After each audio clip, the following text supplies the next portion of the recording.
Hello বাচ্চো, welcome to Biohack. NEET প্রস্তুতির জন্য বাংলা ইউটিউব চ্যানেল। তো নিট হিস্ট্রিতে নিট 2025 একটা স্বর্ণাক্ষরে লেখা থাকবে, কেননা এখনো পর্যন্ত কোনো দিন যেটা হয়নি সেটা কিন্তু নিট 2025-এ হয়েছে। সেটা কি? একজন স্টুডেন্টকে এনটিএ 11 নাম্বার গ্রেস মার্কিং দিয়েছে দিল্লি হাইকোর্টের নির্দেশে। কিছুদিন আগে তোমাদের একটা ভিডিও করে আমি বলেছিলাম যে একজন স্টুডেন্ট সে দিল্লি হাইকোর্টের দ্বারস্থ হয়েছে। তার যেটা বক্তব্য, যে পরীক্ষার সময় সে যখন পরীক্ষা দিতে গেছিল তখন বায়োমেট্রিক অথেন্টিকেশন যে মেশিন তার প্রবলেম ছিল। দীর্ঘক্ষণ তাকে দাঁড় করিয়ে রাখা হয়েছে, বায়োমেট্রিক অথেন্টিকেশন হয়নি।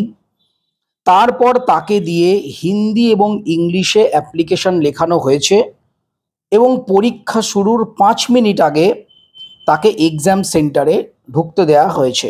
এবং এই ঘটনায় সে কিন্তু মানসিকভাবে একটা স্ট্রেসের মধ্যে ছিল। এরপর পরীক্ষা চলাকালীন আবার তাকে ডেকে পাঠানো হয়েছে, আবারও তাকে দাঁড় করিয়ে তার টাইম নষ্ট করা হয়েছে 3 মিনিট 32 সেকেন্ড। তারপর সে আবার পুনরায় এক্সাম দিয়েছে এবং সেই কারণে সে দিল্লি হাইকোর্টের দ্বারস্থ হয়েছে। বলেছে যে আজকে যে ফিঙ্গারপ্রিন্ট অথেন্টিকেশন যে মেশিন তার যদি গন্ডগোল হয় তার জন্য স্টুডেন্ট তো কোনো দায়ী নয়, তাহলে স্টুডেন্টের 3 মিনিট 32 সেকেন্ড কেন নষ্ট করলো এনটিএ? সিসিটিভি ফুটেজ কোর্ট দেখেছে, সত্যি সত্যি স্টুডেন্টের টাইম নষ্ট হয়েছে এবং এনটিএ দিল্লি হাইকোর্টের সামনেও কিন্তু স্বীকার করেছে। তার জন্য দিল্লি হাইকোর্ট নির্দেশ দিয়েছিল 5 দিনের মধ্যে এই স্টুডেন্টকে গ্রেস মার্কিং দিতে হবে। তারই যে জাজমেন্ট সেটা 4 তারিখে এসছে, যে স্টুডেন্টকে 11 নাম্বার গ্রেস মার্কিং দেওয়া হয়েছে। আমরা দেখেছিলাম নিট 2024 সালে এনটিএ ভেতরে ভেতরে 1568 জনকে গ্রেস মার্কিং দিয়েছিল। এনটিএ কিন্তু সেটা ঘোষণা করেনি, একটা বিশেষভাবে সেটা জানা গেছিল, এই নিয়ে হইচই পড়ে গেছিল। তখন কোর্টে এনটিএ স্বীকার করেছিল যে 1568 জনকে গ্রেস মার্কিং দেওয়া হয়েছে, তাদের আলাদা করে এক্সাম হয়েছিল। তখন কিন্তু কোর্টের মধ্যে একটা জিনিস স্থির হয়ে গেছিল, যে নিয়মের উপর ভিত্তি করে এনটিএ গ্রেস মার্কিং দিয়েছিল সেই নিয়মটাই ভুল।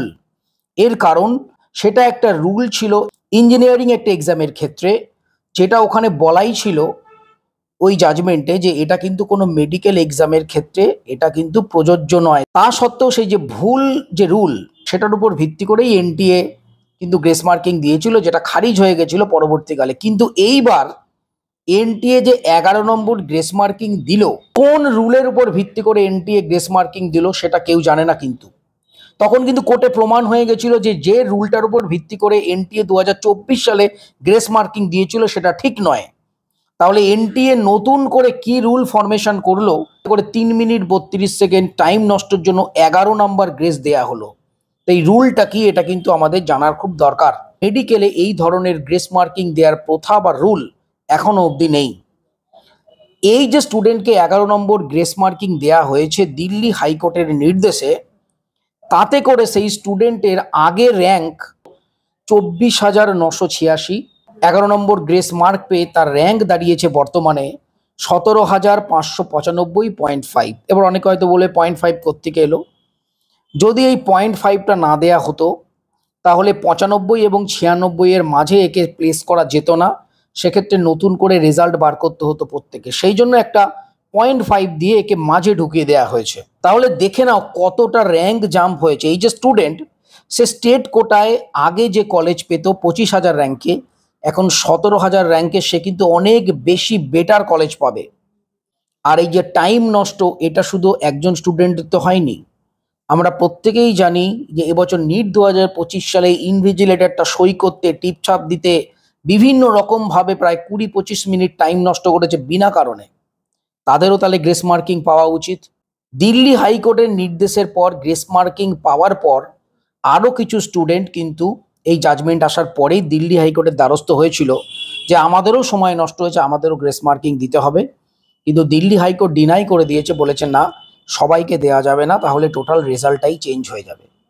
একটা জিনিস অবাক লাগে, এতদিন ধরে জানতাম আইন সবার জন্য সমান, এখন কিন্তু হাতে নাতে প্রতিনিয়ত বছর বছর প্রমাণ পাচ্ছি আইন শুধুমাত্র বড়লোকদের জন্যই।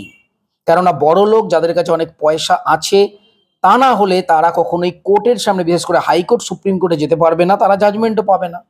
এই শিক্ষা ব্যবস্থা বলো বা জুডিশিয়ারি সিস্টেম, টোটালটাই কিন্তু বড় লোকদের তাবেদারি করতে ব্যস্ত হয়ে পড়েছে। গরিব সাধারণ মানুষ তারা কিন্তু ন্যায় বিচার কোনোদিন আগেও পায়নি, এখনো পাবে না, এটা এক প্রকার নিশ্চিত। সুতরাং যে 11 নম্বর গ্রেস মার্কিং দেয়া হলো স্টুডেন্টকে, একটা মাত্র স্টুডেন্টকেই দেয়া হবে বলে দিয়েছে, আর কেউ গ্রেস মার্কিং পাবে না। যদিও এই কেসটা এখনো সুপ্রিম কোর্টে যায়নি, তবে বেশি যদি তোলপাড় হয় তাহলে হয়তো সুপ্রিম কোর্টে গিয়ে এই গ্রেস মার্কিং 11 নম্বর সেটাও হয়তো খারিজ করে দিতে পারে এনটিএ, কারণ সুপ্রিম কোর্ট এনটিএর যে বক্তব্য সেটা বলার জন্য রেডি হয়ে বসে আছে এক প্রকার। তো নিট 2025-এ একটা হিস্ট্রি হয়ে থাকলো যে 3 মিনিট 32 সেকেন্ড যে সময় নষ্ট, সেই কারণে 11 নম্বরও গ্রেস মার্কিং দেওয়া যায়। কিন্তু কোন বেসিসে গ্রেস মার্কিংটা দিয়েছে এনটিএ সেটা কিন্তু কেউ জানে না। তো যাই হোক, এটাই কিন্তু ফ্যাক্ট যে 11 নম্বর গ্রেস মার্কিং দেওয়া হয়েছে নিট 2025 সালের জন্য, এবং স্টুডেন্টের র্যাঙ্ক প্রায় 25,000 থেকে 17,595.5 হয়েছে, এবং স্টুডেন্ট কিন্তু বেনিফিটেড হয়েছে। তো এইটা ছিল এই মুহূর্তের লেটেস্ট আপডেট। এই রিলেটেড অন্য কোনো আপডেট এলে অবশ্যই তোমাদের জানানো হবে। সবাই খুব ভালো থেকো, মন দিয়ে পড়াশোনা করো, চ্যানেলটা অবশ্যই সাবস্ক্রাইব রাখো, নোটিফিকেশনটা অন করে রাখো, যাতে নিট রিলেটেড কোনো রকম ছোট ছোট ইনফরমেশন তোমাদের মিস না হয়। টাটা।